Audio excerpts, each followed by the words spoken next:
प्रत्येक ओडियांकर मौड़मणि हेले भगवान जगन्नाथ एवं भगवान जगन्नाथंकर नाम जितेबले आम तुंडरे आसे सेतेबेले आम मनरे आंकी उठे एक अद्भुत दृश्य एवं से दृश्य है पुरी श्रीमंदिर एवं श्रीमंदिर रे शोभा पाउथबा नीलचक्र एवं पतित पावन बाना।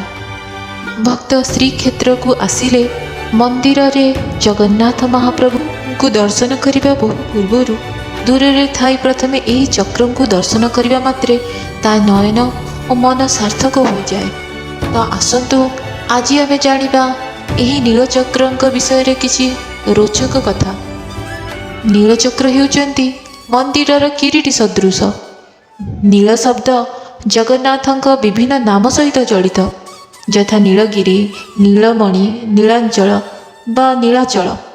नीलर अर्थ कला रंग को मध्य बुझाई थाए, जहाँ अनंत बा असीम ताहार वर्ण नील अटे। यथा अनंत आकाशर रंग मध्य नील अटे एवं अनंत समुद्रर रंग मध्य नील अटे। एवं चक्र गतिर सूचना दे थाए। यह सहित चक्रर कार्य हेउची घूर्णन एवं छेदन। नीलचक्र हेउछंती जगन्नाथ भगवानकर आयुध। तात्विक दृष्टि नीलचक्र सुदर्शन चक्र न हेले मध्य लौकिक दृष्टि यह सुदर्शन चक्रर रूपांतर मात्र। यही नीलचक्र को दर्शन करने महापुण्य अटे। कथित अच्छी शतबार जगन्नाथ महाप्रभु को दर्शन कले जो पुण्य मिलता है थरे मात्र नीलचक्र को दर्शन कले सेतिक पुण्य मिले।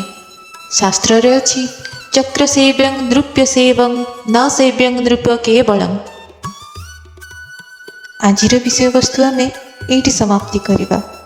आपण मानकु आजिर तथ्य जदि भल लगी मोर ये चैनल को सब्सक्राइब करंतु और वीडियो को लाइक करंतु। पुणी देखा नुआ किछि तथ्य सहित। से पर्यंत जय जगन्नाथ।